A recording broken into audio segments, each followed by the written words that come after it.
En mi 68 cumpleaños, pensé que iría a almorzar con mi hijo. Me puse mi mejor Rebeca. Me pinté las uñas que él siempre decía que quedaban elegantes. Era mi primer cumpleaños sin mi marido. Mi hijo me dijo que tenía una sorpresa. Condujimos en silencio, pero no lo cuestioné. El coche se detuvo en un centro de ancianos. Apareció una enfermera con un portapapeles, pidiéndome que firmara unos papeles que nunca había visto antes. Brandon dijo, lo suficientemente alto como para que lo oyeran extraños: «Es olvidadiza. Se confunde. Todo el papeleo está ahí». Y sin más, se dio la vuelta, subió al coche y se marchó.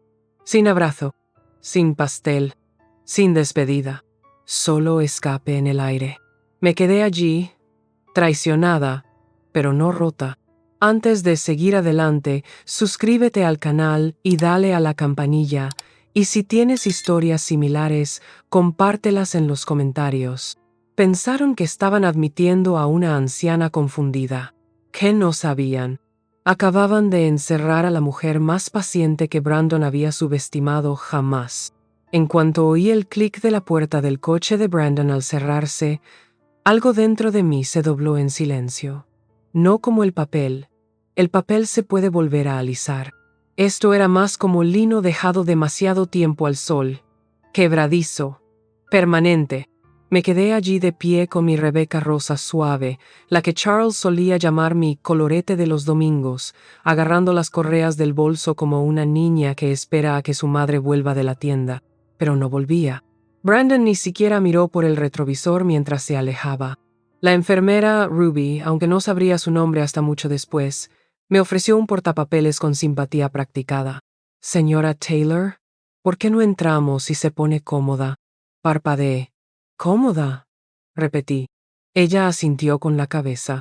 Del tipo que la gente hace cuando no sabe qué decir pero quiere decir algo. «Ha sido un gran día. Tu hijo dijo que has tenido algunos problemas de memoria recientemente, y solo queremos ayudar». No me moví. Mis ojos buscaron el camino de entrada, luego el edificio, luego el portapapeles. Las palabras se desdibujaron ligeramente. Me temblaba la mano, no de confusión, sino de furia. Aún así, la seguí. Eso es lo que consigues siendo educado durante años. La sigues. Dentro olía a limpiador de limón y ambientador, con algo antiséptico debajo. Había flores de plástico sobre el mostrador. Un joven detrás del mostrador me sonrió como si fuera un niño. «No me voy a quedar aquí», le dije. Ruby me tocó el brazo. «Hablemos primero.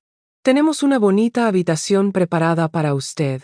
Tu hijo ya ha firmado los papeles de admisión». Parpadeé. «¿Qué?», señaló suavemente. «Ya está todo arreglado. Dijo que necesitabas ayuda. Mencionó una pérdida de memoria prematura, que habías aceptado pero que probablemente lo olvidarías». Pasó un tiempo. Me ardía el pecho. La vista se me nubló de nuevo, pero esta vez no eran las palabras. Era la rabia. Había mentido. Me había mirado a los ojos aquella mañana y me había dicho: «Mamá, vístete. Tengo planeado algo especial». Me había pintado los labios para él, pero le sonreí a Ruby. Eso es lo que la gente como yo está entrenada para hacer. Sonreír incluso cuando tu corazón tiene una hemorragia. La puerta crujió y se abrió en un espacio que parecía un hotel esforzándose por no ser un hospital. Había una cama doble, una cómoda, una silla junto a la ventana. En la mesa auxiliar había un jarrón con tulipanes artificiales. Las paredes eran de un beige suave, el tipo de color que te hace olvidar la diferencia entre el atardecer y el amanecer. Dejé la maleta en el suelo con cuidado. No pesaba mucho, solo una muda, algunos artículos de aseo y la bufanda que había estado tejiendo para la nieta de Ruby. Había planeado dársela esa noche durante la cena. No habría cena, ni Ruby. Ya no habría cena. Me senté en el borde de la cama. Me dolían los huesos en lugares que no sabía que podían dolerme. No era un dolor físico, sino algo más profundo.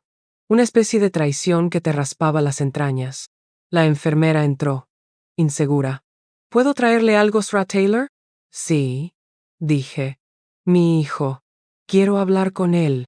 Ella dudó. Se fue. Pero podemos intentar llamar más tarde si quieres. No, dije con firmeza. Quiero hablar con él ahora. Asintió. La máscara profesional se le cayó un poco. Déjeme comprobarlo en recepción. Pero yo sabía lo que encontraría. Brandon había bloqueado mi número antes de que los neumáticos salieran de la calzada. Usé mi mejor voz de directora de escuela. Tranquila, firme, vagamente amenazadora. Esa voz había dominado cafeterías repletas de adolescentes y reuniones de profesores llenas de entrenadores gruñones. Un joven administrador me entregó una carpeta. Dentro, páginas de formularios. Firmas que no reconocía como mías.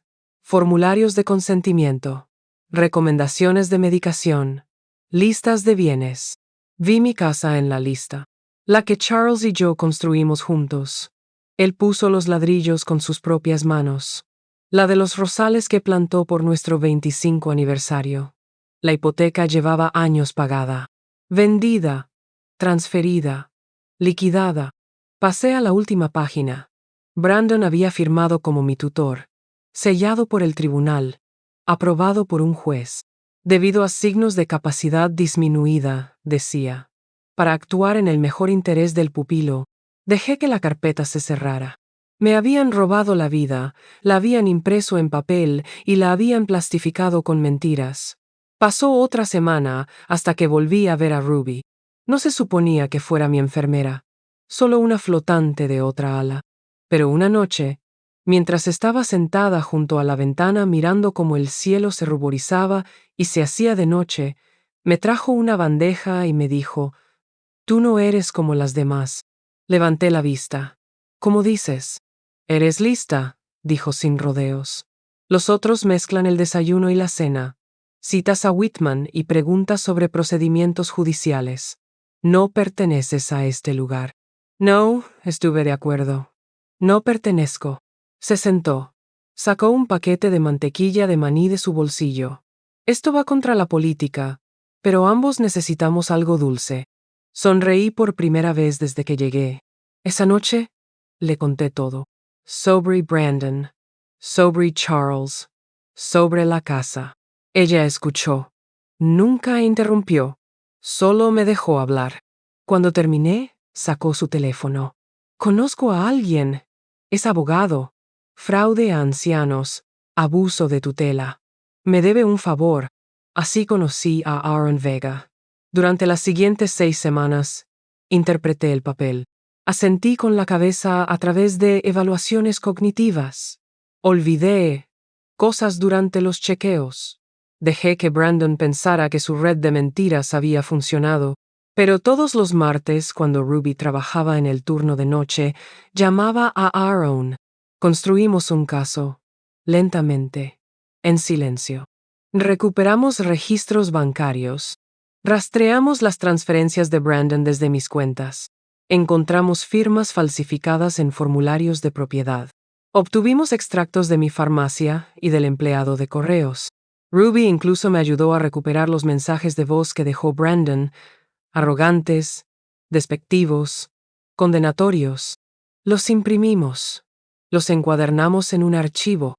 Lo llamé Prueba A. La vista se fijó para el jueves por la mañana. Ese día me puse delante del espejo, me alisé la falda, me peiné hacia atrás. Llevaba perlas, las que Charles me regaló en nuestro 10º aniversario. «Muéstrales quién eres», le susurré a mi reflejo. No luchaba solo por mi casa o mi nombre. Luchaba por la dignidad silenciosa que la gente como Brandon cree que puede borrar con gaslighting y papeleo.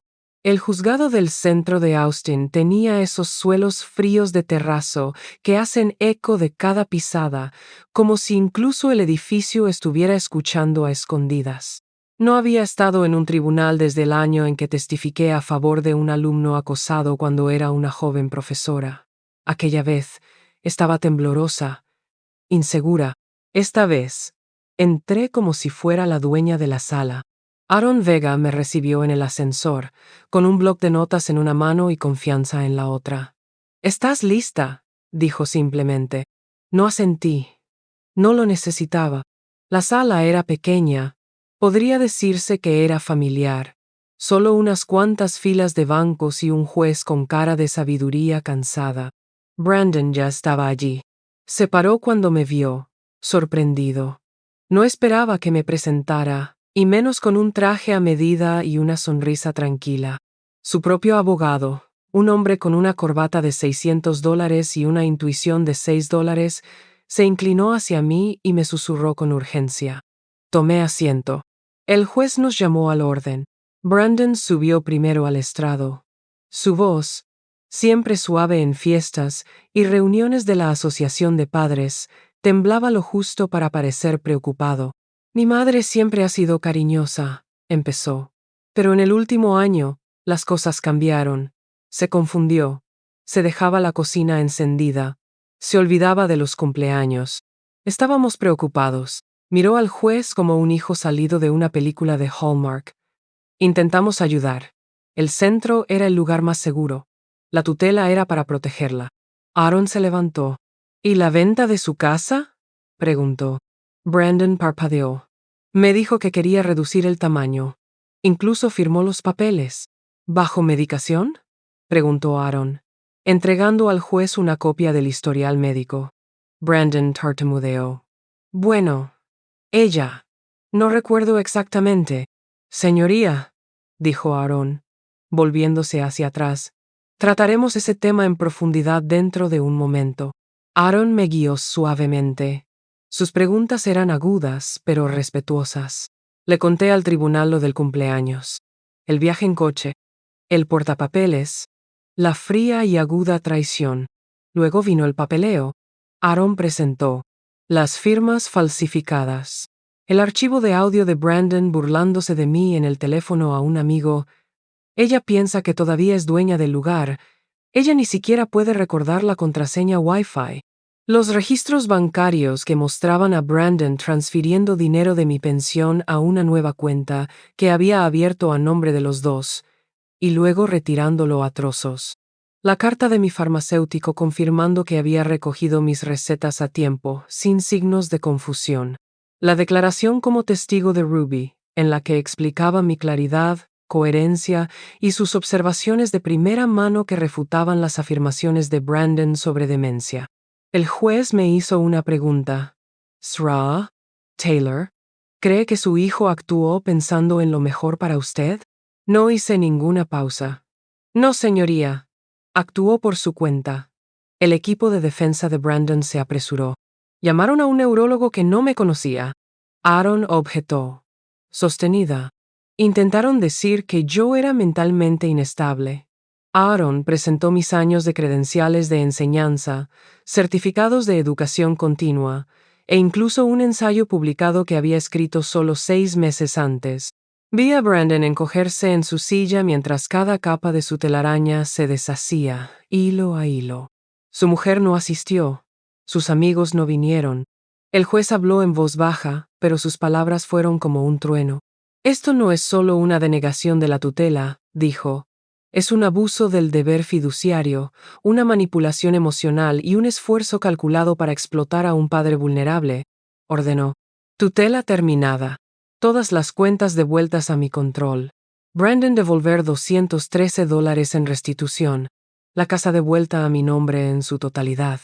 Brandon prohibido de actuar en mi nombre sin supervisión judicial por el resto de su vida. Y luego, el golpe final. El tribunal considera que la Sra. Taylor está en su sano juicio y es capaz de manejar sus asuntos. Golpeó el mazo. Y la sala, llena de extraños, rompió en aplausos. Brandon trató de seguirme afuera. Mamá, espera. Me giré una vez. No me llames así, le dije. Ya no puedes hacerlo. Parecía afligido, más pequeño de lo que nunca lo había visto. Como un hombre que ha perdido una partida amañada y se ha dado cuenta de que el premio nunca fue suyo. Pasé a su lado sin mirar atrás. En una semana, estaba de vuelta en mi casa. Las rosas que plantó Charles habían florecido sin mí, como si supieran que iba a venir. El olor a hogar, aceite de limón y bolsitas de lavanda, me recibió como un recuerdo hecho carne. Me senté ante mi viejo piano vertical, el que no había tocado desde que él murió. Toqué Chopin. Suave, luego fuerte. No me temblaban los dedos. Ruby me visitaba a menudo. Traía a su nieta, que llevaba la bufanda que yo nunca había tenido ocasión de regalarle. Tomábamos té en el porche y nos reíamos de la mala comida de la cafetería y de las peores historias de amor.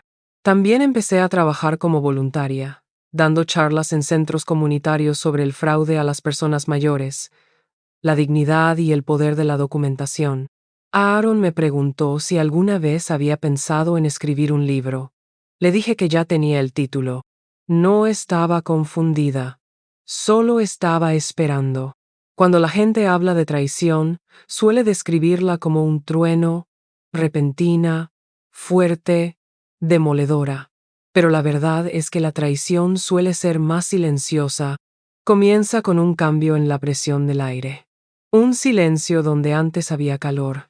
Una pequeña cosa que pasa desapercibida hasta que se convierte en todo. Así fue con Brandon. No me desperté una mañana y me di cuenta de que mi único hijo planeaba arrebatármelo todo. Me di cuenta del cambio de 1000 maneras diminutas. Ninguna de ellas lo suficientemente fuerte como para llamar la atención hasta que ya se habían convertido en una tormenta. Brandon siempre fue brillante, incluso de niño. Era listo, elocuente y sabía exactamente cuándo sonreír para conseguir lo que quería. Como madre, lo llamaba encanto. Como profesora, sabía que también era control. Su padre, Charles, era más suave. Nos equilibraba a los dos. Donde Brandon era ambicioso, Charles tenía los pies en la tierra. Cuando Brandon cuestionaba las normas, Charles las cumplía con serena dignidad. Fue Charles quien enseñó a Brandon a estrechar la mano, a mirar a alguien a los ojos, a tratar a la gente con respeto, pero fui yo quien se quedó hasta tarde interrogándolo antes de los exámenes. Fui yo quien cruzó la ciudad para comprar sus cereales favoritos cuando tenía 10 años. Yo, que cosía todos los disfraces del colegio. Yo, que llenaba los espacios entre la calma de Charles y el fuego de Brandon. Cuando Brandon se graduó en la universidad, lloré como si hubiera estado conteniendo la respiración durante 20 años. Le hicimos una fiesta en el jardín. Charles cocinó a la parrilla. Hice tarta de limón desde cero. Brandon dio un discurso. Dijo, «Todo lo que soy es gracias a mis padres». Le creí. Brandon siempre fue brillante, incluso de niño. Era listo, elocuente y sabía exactamente cuándo sonreír para conseguir lo que quería. Como madre lo llamaba encanto. Como profesora, sabía que también era control. Su padre, Charles, era más suave. Nos equilibraba a los dos. Donde Brandon era ambicioso, Charles tenía los pies en la tierra. Cuando Brandon cuestionaba las normas, Charles las cumplía con serena dignidad. Fue Charles quien enseñó a Brandon a estrechar la mano, a mirar a alguien a los ojos, a tratar a la gente con respeto, pero fui yo quien se quedó hasta tarde interrogándolo antes de los exámenes. Fui yo quien cruzó la ciudad para comprar sus cereales favoritos cuando tenía 10 años. Yo, que cosía todos los disfraces del colegio. Yo, que llenaba los espacios entre la calma de Charles y el fuego de Brandon. Cuando Brandon se graduó en la universidad, lloré como si hubiera estado conteniendo la respiración durante 20 años. Le hicimos una fiesta en el jardín. Charles cocinó a la parrilla. Hice tarta de limón desde cero. Brandon dio un discurso. Dijo, «Todo lo que soy es gracias a mis padres». Le creí. Cuando Charles falleció, un repentino ataque al corazón, no muy distinto de cómo vivía, en silencio y sin quejarse, algo en Brandon se endureció. No lloró, ni en el funeral, ni después.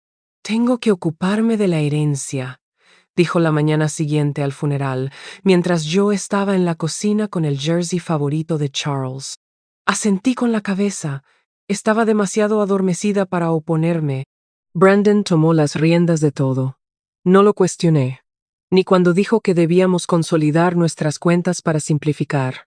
ni cuando trasladó mis ahorros a una cartera de inversión conjunta, ni siquiera cuando dijo que debíamos transferir la casa a su nombre temporalmente por razones fiscales. Hablaba con confianza, con autoridad. Usaba palabras que yo no entendía del todo, y no quería ser el tipo de madre que cuestiona la buena voluntad de su propio hijo. Además, estaba afligido. Ambos lo estábamos. Esa fue la frase que empezó a usar alrededor del segundo año. Por tu propio bien, mamá. Te voy a comprar un coche más pequeño. Por tu propio bien. Me hice cargo del cable y los servicios públicos. Menos de qué preocuparse. Por tu propio bien, actualicé tus contraseñas. Recibías demasiados correos basura. Cada cambio parecía pequeño, incluso útil. Pero poco a poco, me di cuenta de que ya no tenía acceso a mis cuentas, que mis extractos mensuales nunca llegaban, que mi buzón estaba más vacío de lo normal, como si me hubieran borrado de mi propia vida. Luego vino el incidente con la estufa. Había dejado una tetera encendida y me había olvidado de ella mientras doblaba la ropa. Brandon se enteró. Lo sacó de quicio. Lo llamó una señal de alarma. Empecé a escribirme notas adhesivas por toda la cocina, recordatorios que no eran para recordar, sino para protegerme. Una forma de demostrar que aún era capaz. Cuando me resfrié y olvidé una cita para comer, me dijo que estaba resbalando. Cuando le pregunté si había encontrado tiempo para arreglar el grifo que goteaba del baño, me dijo, últimamente siempre te estás quejando. Anota las cosas para acordarte de lo importante. Lo escribí. Sophie, su mujer, siempre había sido cordial, pero nunca cálida. Le gustaba organizar su vida como si fuera la pared de una galería, todo coordinado, filtrado y sin arrugas. Yo no encajaba en su estética. Cuando intentaba preguntarle por su trabajo, me decía, es tecnología aburrida, no la entenderías. Cuando le sugería un almuerzo de domingo, respondía, ¿tenemos algo? Al final, dejé de preguntar. Sentía que me expulsaban, pero nunca tan fuerte como para dejarme un moratón. Solo lo suficiente para hacerme cuestionar si yo pertenecía. Cuando Charles estaba vivo, Brandon y Sophie eran más educados. Tal vez era respeto, tal vez miedo, pero sin Charles parecían envalentonados. Mirando hacia atrás, la entrega de cumpleaños fue solo el acto final de una larga obra de teatro en la que no me había dado cuenta de que me habían metido. Esa mañana, me había puesto colorete, planché mi vestido. Incluso me limpié los zapatos, pensando que íbamos a un sitio bonito. Brandon estaba en silencio en el coche. Pensé que tal vez estaba planeando una cena sorpresa. En lugar de eso, la sorpresa fue la silla de ruedas que me esperaba fuera de un edificio de estuco beige con puertas correderas de cristal y las palabras Heritage Oaks Assisted Living impresas en letra estéril. Es olvidadiza. Se confunde. Lo dijo tan fácilmente, como si fuera verdad, como si los últimos 30 años de mi vida no hubieran pasado. Quería gritar, pero no lo hice. Vi cómo me entregaba el bolso. Le vi alejarse, y en ese momento lo supe. Él no creía que yo pudiera defenderme. Confundió mi tranquilidad con debilidad. Cada transacción, cada llamada telefónica, cada conversación que no encajaba, cada error bancario. Los tenía todos escritos con letra cursiva en la parte de atrás de mi libro de recetas, el que nunca se le ocurrió revisar, el libro que me había regalado una Navidad con la inscripción: por todas las cosas que has cocinado. Con amor, Brandon. Bueno, estaba a punto de descubrir que yo también había estado cocinando algo más. Y se serviría frío, en un tribunal, con un poco de justicia. Siempre decían que yo era la blanda, la que perdonaba fácilmente, la que se quedaba callada cuando la mesa se ponía tensa. Incluso en mi propia casa, me hacía pequeña, no por debilidad, sino por costumbre. Empezó con mi marido, Carl, un hombre tranquilo, firme con sus manos pero rígido con sus emociones. Construyó nuestra casa con sus propias manos, cada viga, cada tabla del suelo, y yo la llené con el olor de la sopa, el sonido de las nanas y 1000 sacrificios invisibles. Me quería, a su manera, pero nunca supo cómo demostrarlo. Y yo, a mi vez, aprendí a hacer las paces con el silencio. Cuando murió, después de 40 años de matrimonio, sentí que había perdido el único espejo que me devolvía algo de valor. Brandon era mi único hijo. Nacido tarde, amado pronto. Lo tuve en mis brazos por primera vez en aquella misma casa, con Carl paseándose por la puerta de la sala de partos con un cigarrillo, preocupado ya por las facturas y los pañales. Brandon tenía la mandíbula de Carl y mis ojos, pero nada de nuestra humildad. Fue ruidoso desde el principio, inteligente, agudo y rápido, como una corriente que no se puede embotellar. Sacaba las mejores notas, discutía con los profesores, se libraba de los castigos. Me enorgullecía, confundí su astucia con brillantez, veía lo que quería ver. Incluso de adolescente, Brandon trataba mis reglas como sugerencias. Pedía dinero prestado y se olvidaba de devolverlo. Chocaba el auto e inventaba que alguien lo había chocado. Una vez falsificó mi firma para una excursión que yo ya había denegado. Yo me reía. Los chicos son así, me decía. A Carl no le hacía gracia, pero nunca intervino. Y así los hábitos se profundizaron, los míos y los de Brandon. Yo daba, él tomaba, yo explicaba, él despidió. Esperé los agradecimientos. Nunca llegaron. Aún así, intenté creer que se le pasaría, que una vez que tuviera su propia casa, su propia familia, se ablandaría. No lo hizo. Se casó con Sophie, pulida, lista para la cámara, el tipo de mujer que pone la mesa para el espectáculo más que para la cena. Ella publicó todo en línea, sus almuerzos de aniversario, los primeros pasos de su bebé, incluso sus discusiones en hashtags curados. Para el mundo, eran perfectos. Para mí, se convirtieron en extraños viviendo en una casa que solía llamar mía. Porque cuando Carl falleció, Brandon había sugerido que reestructuráramos las finanzas. Se ofreció a ayudar a manejar las cosas. Dijo que era solo papeleo. ¿Y yo? Aún afligida, aún frágil, firmaba donde él me decía. Ese fue el comienzo de mi desaparición invisible. Primero, la casa fue refinanciada, a su nombre. Luego, comenzaron las cuentas conjuntas. Luego vinieron los pequeños comentarios. Tal vez deberías dejarme manejar los impuestos, mamá. Estás demasiado estresada para preocuparte por el dinero, mamá. Ni siquiera usas esa tarjeta de crédito, mamá. No fue hasta que intenté comprar un lavavajillas nuevo, después de que el viejo se estropeara y muriera, que la tarjeta falló. Fue entonces cuando empecé a tomar notas. En los márgenes de las recetas, en las páginas en blanco, cada llamada telefónica, cada discrepancia de saldo, cada firma que no reconocía. Brandon había subestimado una cosa. Puede que llevara el silencio como un chal, pero nunca dejé de prestar atención. Y entonces llegó mi cumpleaños. Me había dicho a mí misma que esperara poco, tal vez una tarjeta, tal vez una cena rápida, pero cuando llegó y me dijo que me vistiera pensé, tal vez se acordó. Quizá hoy yo sería algo más que una tarea en su lista. Me puse mi Rebeca favorita, la que Carl me había felicitado una vez, e incluso me pinté los labios. Pero el viaje fue silencioso. La carretera me era desconocida. Cuando llegamos al centro de mayores, por un segundo pensé que iba a recoger a alguien. ¿Un turno de voluntariado, tal vez? ¿Una visita a un cliente? Entonces lo dijo. Es olvidadiza, se confunde. El papeleo está todo en la carpeta. Me entregó el bolso como si fuera una bolsa de donaciones. Luego se fue. Sin abrazo, sin despedida. Solo el rugido de su motor y el lento deslizamiento de las puertas automáticas de cristal.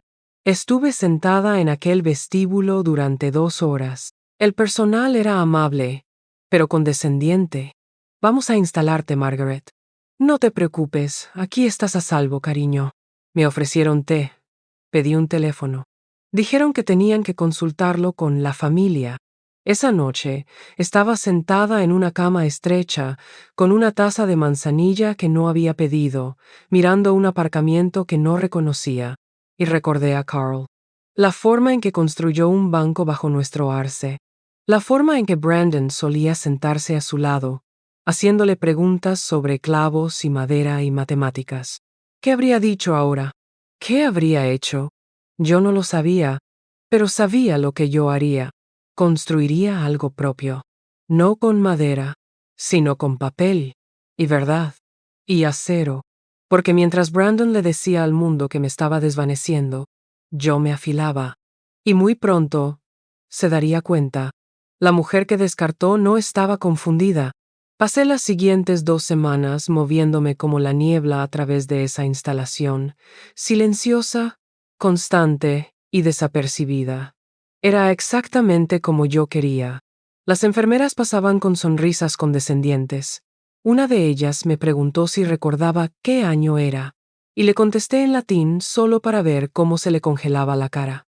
Aún así, hice mi papel. Hice que me temblaran ligeramente las manos cuando me traían la medicación. Vacilé en las puertas. Dejé que creyeran lo que Brandon les había dicho, porque a veces la mejor manera de desmontar una mentira es dejar que crea que está ganando. ¿Y Brandon? Se sentía triunfante. Podía oírlo en la ausencia de su voz. Sin visitas, ni llamadas, ninguna tarjeta de cumpleaños atrasada o no. Lo único que recibí fue un sobre del banco, marcado confidencial, que el personal me entregó sin abrir. Dentro, vi lo que me temía. Había transferido el resto de mis fondos de pensiones, lo que había ahorrado durante 40 años de servicio público, a un nuevo fideicomiso familiar, nombrándose a sí mismo custodio principal. Se disponía a enterrarme mientras aún respiraba. Aquella noche, Ruby me trajo té, y no le di ni un sorbo. Levanté la vista, y le dije, ¿sigues teniendo ese amigo, el abogado? Ella no hizo preguntas. Ruby era una mujer que veía a través de las cosas, y creo que había sabido desde el primer día que yo no era lo que decían que era. Se llama Aaron Vega, dijo. Si acepta tomar tu caso, significa que ya está 2 pasos adelante. Y así fue. Aaron llegó 2 días después, alto, delgado, silenciosamente intenso. No me dio la mano de inmediato. Me preguntó 3 cosas. ¿Tienes pruebas? ¿Tienes claridad? ¿Quieres esto por justicia o por venganza? Sí, respondí a las 3. En ese orden, nos sentamos bajo la luz sintética de la sala de actividades, a 2 mesas de distancia de un puzzle en marcha y un televisor que emitía viejas reposiciones en blanco y negro, y le entregué mis notas, páginas rayadas arrancadas de la contraportada de mi libro de recetas, cada una llena de nombres, fechas, cifras y citas. Mi letra era precisa, mis subrayados eran coherentes. Hojeó las páginas como un detective, con los labios apretados. «Puedo trabajar con esto», dijo finalmente, «pero no será fácil. Es tu hijo. Eso complica la simpatía». «No es un hijo», dije. «Es un extraño al que crié». El caso empezó en silencio. Aaron presentó una petición para impugnar la tutela por fraude, alegando adquisición coercitiva de poder. Solicitó una auditoría financiera completa de mis cuentas y presentó una declaración jurada firmada por Ruby en la que hacía constar sus observaciones sobre mi claridad mental y la ausencia de deterioro cognitivo. Solicitamos los registros de farmacia para demostrar que nunca se me recetó medicación para la demencia.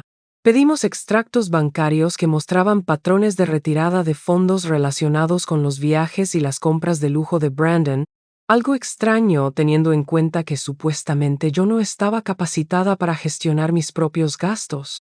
Y entonces Aaron dio el paso más audaz.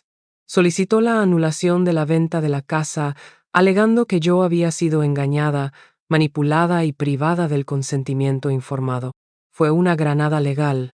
Brandon debió de enterarse al cabo de 1 hora. Mi teléfono, devuelto por Aaron en virtud de una petición judicial, se llenó de mensajes de voz. «Mamá, ¿qué estás haciendo? Estás confundida». Te están utilizando. Esto nos destruirá. No. Lo expondría. La fecha del juicio llegó un miércoles. La lluvia caía sobre las calles como una advertencia. Me puse el traje gris que había comprado el año que Carl murió. Entré en la sala con la cabeza alta, Ruby a un lado y Aaron al otro. Brandon estaba sentado al otro lado del pasillo con un traje azul hecho a medida, el brazo alrededor de Sophie, que se negaba a mirarme. No esperaban que el juez fuera una mujer. No esperaban que yo hablara. Pero lo hice. Me levanté. Voz firme. Palabras precisas. Puedo tener 68 años. Puedo ser viuda. Pero no estoy senil, no estoy rota, y no soy una propiedad. Recité mis pruebas como una sinfonía, cada nota preparada, cada transición limpia. Leí fragmentos de mis notas en voz alta, obligando a Brandon a oír las palabras que creía que nunca recordaba. Cuidé de mi marido durante el cáncer. Enseñé a miles de niños a leer, a escribir, a ser pensadores.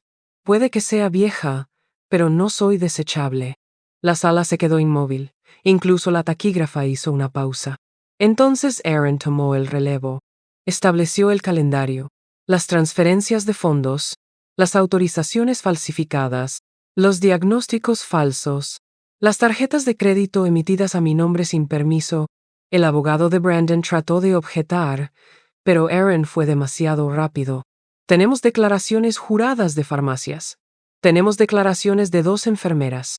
Tenemos un vídeo de vigilancia de un banco en el que se ve a la señora Taylor entrando y sacando dinero sola, exactamente en el momento en que su hijo afirma que estaba demasiado confusa para funcionar. ¿Y el golpe final? Una carta firmada por mi médico de cabecera, fechada solo 6 meses antes, en la que declaraba mis facultades mentales sanas e intactas. Brandon palideció. Cuando la juez pronunció el fallo, su voz era grave pero absoluta. Este tribunal declara inválida la petición de tutela. Todo el control financiero volverá a Margaret Taylor inmediatamente. La casa en cuestión se obtuvo en condiciones fraudulentas y volverá a su propietario original. Los daños y perjuicios serán calculados y reembolsados. Se volvió hacia Brandon. Su conducta, señor, no solo es censurable, sino sistémica. Considérese afortunado de que esto no sea un tribunal penal. No habló. Los de seguridad lo escoltaron fuera del edificio, no esposado, pero con las cabezas giradas, susurros que resonaban como una sentencia propia. Sophie se quedó atrás, con el rostro inexpresivo, la compostura perfecta de Instagram resquebrajada. ¿Y yo? Salí a la lluvia y la dejé caer sobre mi cara respingona. Pasaron 2 días después del veredicto cuando las llaves volvieron a mi mano. Estaban frías cuando el alguacil las dejó caer en mi palma, como si hubieran olvidado el calor de pertenecer. Pero yo no lo había hecho. Recordaba su peso. La curva de los bordes de latón desgastados por décadas de costumbre. Recordé el sonido de la cerradura. 3 clics y un suspiro. Cuando la puerta se abrió en la casa que mi marido construyó con manos que solo me habían abrazado con dulzura. El taxi me dejó en la acera. La misma casa. La misma pintura en las contraventanas, pero no parecía un hogar. Todavía no. Me quedé allí un momento, mirando cómo se agitaban las cortinas. La luz del porche parpadeaba, probablemente con un temporizador que Brandon no se había molestado en reprogramar.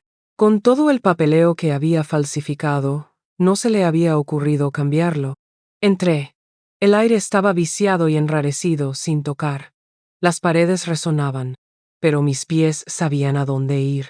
Pasé por la cocina, donde solía tararear mientras cortaba cebollas, por el pasillo donde Carl colgaba todos los marcos de fotos ligeramente torcidos, al dormitorio, donde el edredón aún desprendía el aroma de la lavanda y el tiempo. Todo estaba aquí, sin usar, suspendido, esperándome. No desempaqué de inmediato, no barrí, ni siquiera me senté. Recorrí lentamente el perímetro de cada habitación, tocando las barandillas, los pomos de las puertas, los alféizares, reaprendiendo el lenguaje de mi propia casa. En el cajón de la cocina encontré una nota doblada que Brandon se había escrito a sí mismo. una lista de tareas pendientes para mejoras en la propiedad. Terminaba con convertir la habitación de mamá en un despacho. La quemé en el fregadero. Al final de la semana, había cambiado las cerraduras, el sistema de seguridad instalado, la escritura legal y públicamente registrada a mi nombre. También recibí un correo electrónico de Sophie. Lo has dejado claro. Brandon está herido. ¿Tal vez podamos sentarnos y hablar? No respondí. En su lugar, envié un breve mensaje a mi abogado. Por favor, inicie los procedimientos formales para reclamar los activos malversados y establecer un fideicomiso de protección para los ingresos futuros. Incluya una cláusula.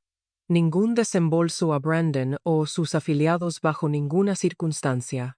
La justicia, después de todo, no es solo recuperar lo robado, es asegurarse de que no puede ser tomado de nuevo. Un mes después, me planté delante de la biblioteca de mi comunidad y dejé 2 cajas de libros donados. La bibliotecaria, una mujer de ojos amables y artritis en las manos, se detuvo al ver mi nombre en la etiqueta. Margaret Taylor. Espera, ¿es usted la señora del caso?